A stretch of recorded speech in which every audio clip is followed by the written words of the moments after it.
السلام عليكم ورحمة الله وبركاته. ودنا የተከበራችሁ የቻናሌ ቤተሰቦች ሰላም እንዴት ናችሁ? ከኔ ጋር ሁሉ ሰላም ነው አለሁ አልহামዱሊላህ። እናንተስ እንዴት ናችሁ? እንዴት ቆያችሁ? ረመዳን ጾም እንዴት ነው? ከኛ ጋር ሁሉም ሰላም ነው አልহামዱሊላህ። ኢንሻአላህ ዛሬ ብቅ ያልኩበት ነገር ምንድነው በጣም ደስ ባለ ዜና ነው።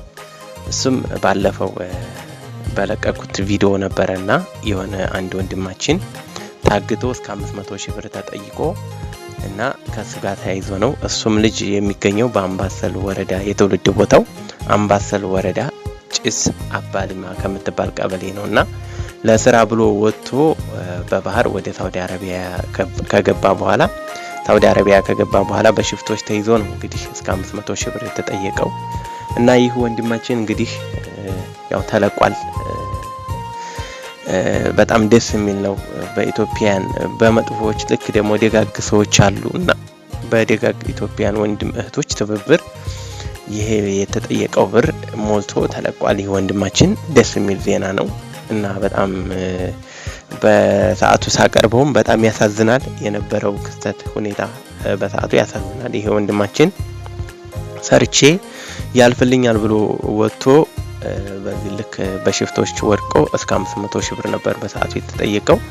ስለዚህ ይህ ወንድማችን አሁን በእናንተ ትብብር በእናንተ ገዛ ያው ብሩ ገቢ ሆኖ መለቀቅ ተለቋል ማለት ነው። ስለዚህ ያው እንኳን ደስ አላችሁ። በዚህ በቻላችሁ ትብብር አድርጋችሁ እንዲሁም ሼር በማድረግ ብቻ ተደራሽ እንዲሆን የበኩላችሁን አስተዋጽኦ ላበረከታችሁ እንግዲህ ጀዛኩሙላህ ኸይር እንላለን። ከኔ ጀምሮ እኔም በራሴ ፖስት አድርጌው ስለነበረ ስለዚህ ቤተሰቦቹ ምስጋና አቀርበዋል።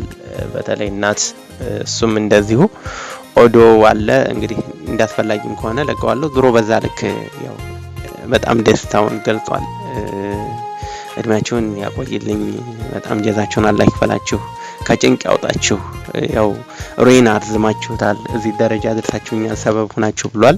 ስለዚህ ምስጋናውን በዚህ ልክ ወንድማችንም አቀርቧል እና ምን ለማለት ፈልጌ ነው ያው ይሄ ወንድማችን በመለቀቁ የበኩላችን ትብብር አድርገን እዚህ ደረጃ በመድረሱ ያው ደስ ይላል እና በዚህ ልክ ደግሞ እርስ በርሳችን ያው አንዱ ካንዱ እንደዚህ አንዱን በማገት አንዱ በመቀበል እንደዚህ አይነት ነገር ያው አሁን ላይ ተበራክቷል። በጣም የሚያሳዝን ነገር ማለት ነው። የሚገርመው ነገር ይህ ወንድማችን የታገተው በገዛ ኢትዮጵያን በሆኑ ሰዎች ነው። እንግዲህ በገዛ ያው እንግዲህ ስጋ ያው የራሱ አካል በሏቸው በእነዛ ሰዎች ነው ታግቶ ይሄ ብር የተጠየቀው። ግን ከዚህ ልጅ ይሄን ብር አግኝቶ እነዚህ ሰዎች ምን ለመሆን እንደሆነ ምንድን ለማግኘት እንደሆነ በዚህ የመጣው ገንዘብ ምናቸውን ከፍ ሊያደርግላቸው እንዳሰቡ አይታወቅም።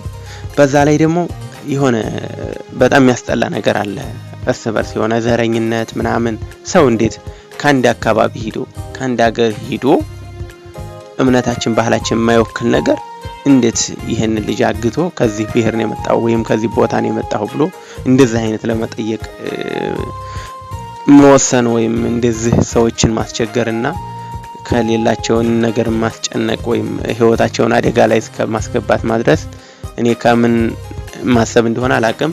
እምነታችንን ባህላችንም አይወክልም ይሄ ነገር በነገራችን ላይ እና በዚህ ልክ ደግሞ የተለያየ ነገሮች እየተንሰራፉ ነው። እዚህ ሰዓት ላይ የምንሰማው ነገር የምናየው ነገር በጣም የሚያስቀይም የሚቀፍ ነገር ነው። ብቻ ያው ይሄ ነገር በጣም ያስጠላል ቆሻሻ ነገር ነው። በተለይ ይሄ ዘረኝነት ጥንብናት ነው ያሉት ነብያችን ሰለላሁ ዐለይሂ ወሰለም።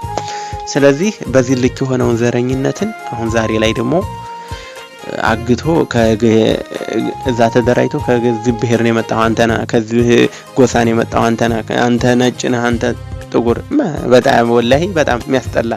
እንደውም እዛ ቦታ እኛ ድህነት ነው እኮ አይደል እንዲያስወጣን። ስለዚህ እንደውም ተባብረን ችግር አንድ ሊያረገን ይገባል እንጂ ከዛ ወደ ሀገራችን ተመልሰን ከዛ ህይወታችን የምንመራበት ነገር ብለን ማሰብ ሲገባን እርስ በርሳችን እንደዚህ አይነት መጨካከን በዚህ መጨካከን እንኳን ማግኘት ይቅርና የያዝነው ምሪዝ እየሸሸን ነው የምንሄደው። ስለዚህ ከእንደዚህ አይነት ነገር ብንወጣ እኔ አሁን አንዱን ወግኛ አይደለም በቃ እምነታችንን ባህላችንን እኛን አይወክልም። ከእንደዚህ አይነት ነገር በቃ ነፃ ነው። በዚህ የተገኘ ብር ደግሞ ሀቂቃ በቃ እንዴት ብዬ ልግለጸው በጣም የሚቀፍ የሚያስጠላ ነገር ነውና በዚህ ልክ ባይሆን እምነታችን አይወክልም እኛነታችን አይወክልም እና ማለት ነው። እና ዘረኝነት ጥንብናት ደግሞ ስለዚህ ነገ ጧት ጥለነው ለምንሄድ ነገር ይሄ ነገር ባይፈጠር ይሄ ነገር ባይሆን በጣም እኛን አይወክልም እና በዚህ ይሄ ነገር ተንሰራፍቷል በስቷል ይህ ባይሆን ባይነኝ እና ውዶች ዛሬ የመጣሁት በዚህ ልክ ነው። እኛን አይወክልም። ይህ ለማንኛውም የወንድማችን በመለቀቁ የበኩላችሁን አስተዋጽኦ ያደረጋችሁ እህት ወንድሞች ጀዛችሁን አላህ ይክፈላችሁ። ጀዛኩሙላህ ኸይር። ልክ በጭንቀት ሰዓት እንደዚሁ ወደ እናንተ መተን የእናንተ ፊት ያው የሰው ፊት በጣም ያስፈራል። ዛሬ ደግሞ ደስታችንን ማጋራት ስላለብን በዚህ ልክ ሆኖ የወንድማችን ተለቋል። እንኳን ደስ አላችሁ። ሀገራችንን ሰላም ያደርግልን። እርስ በርስ መዋደድ መፋቀርን አላህ ይስጠን።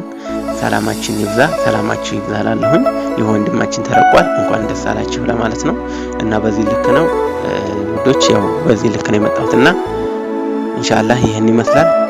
አሰላሙ አለይኩም ወራህመቱላሂ ወበረካቱሁ።